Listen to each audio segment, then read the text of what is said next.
बिहार की राजनीति का आज एक अहम दिन है।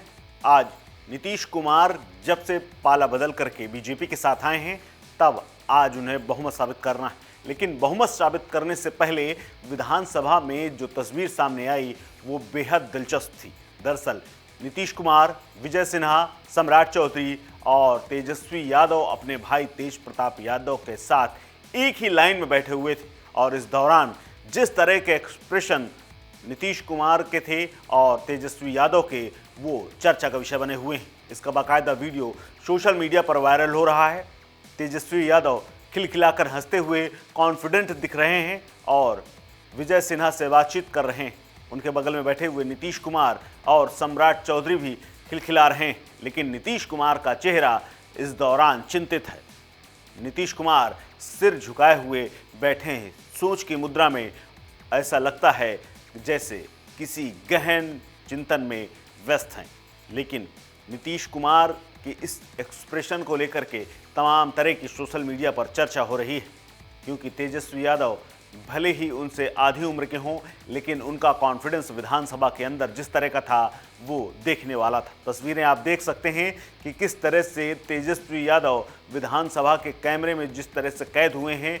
उनका चेहरा बता रहा है कि उनकी सरकार भले चली गई हो, वो डिप्टी सीएम की कुर्सी से उतर गए हों, लेकिन उनके चेहरे में दमक चमक बाकी है। वहीं नीतीश कुमार बीजेपी के साथ आने के बाद सीएम पद की शपथ ले चुके हैं। बहुमत साबित करना है, लेकिन उससे पहले उनका चेहरा चिंता के सागर में डूबा हुआ दिख रहा है। और इस तस्वीर के सामने आने के बाद चारों तरफ चर्चा हो गई कि क्या नीतीश कुमार जीत करके भी हार रहे हैं या तेजस्वी यादव सरकार गंवा करके भी इतना खुश हैं कि उनके चेहरे में चमक देखते ही बनती है।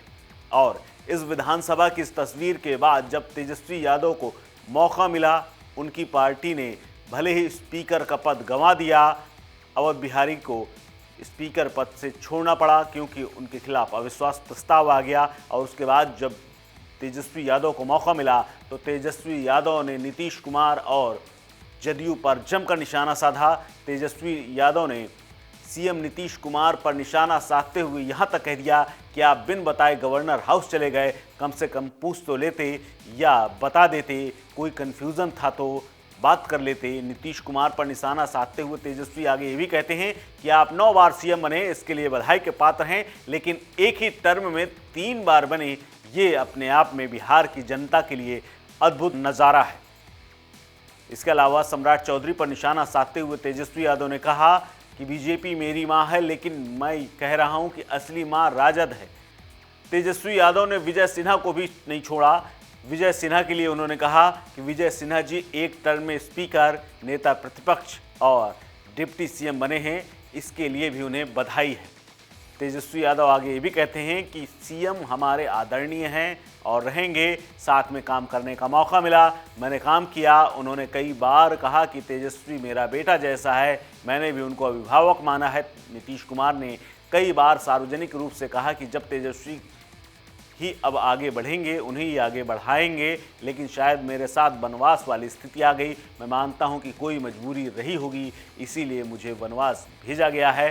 तेजस्वी यादव ने आगे ये भी कहा कि नीतीश कुमार जी को मैं इज्जत देता हूं और आगे भी देता रहूंगा। बिहार की जनता ये जानती है कि आप क्यों इधर उधर भागते हैं। 2020 का चुनाव हम जीते। नीतीश जी ने कहा था कि मैं एनडीए को छोड़ रहा हूं, मैं मर जाऊंगा, मिट जाऊंगा।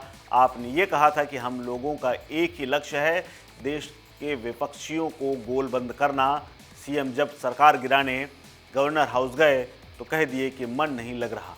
नीतीश कुमार जी ने जिस काम को असंभव कहा उसे कर दिखाया है। तब नीतीश कुमार जी ने 2020 में कहा था कि पैसा कहां से लाएगा, पिताजी का नाम लेकर कहा, रोजगार कहां से देगा। तेजस्वी यादव ने कहा कि मुझे दुख है इस बात का कि मैं विपक्षी में हूं, लेकिन मुझे गर्व है कि 17 महीने के रिकॉर्ड के दौरान इस कामकाज का जो मौका मिला, उस दौरान मैंने रिकॉर्ड रोजगार दिए। और इसके अलावा आज का जो भाषण तेजस्वी यादव का था वो बेहद तेजस्वी शब्दों से भरा हुआ था। तेजस्वी बिल्कुल कॉन्फिडेंट थे और ऐसे बोल रहे थे जैसे कोई मैच्योर नेता हो।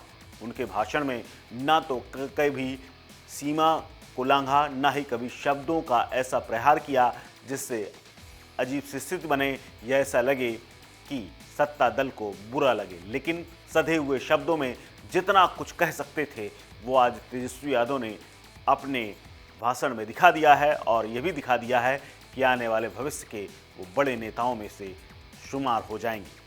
इस खबर में फिलहाल इतना ही। अपडेट्स के लिए बने रहिए वन इंडिया हिंदी के साथ। नमस्कार।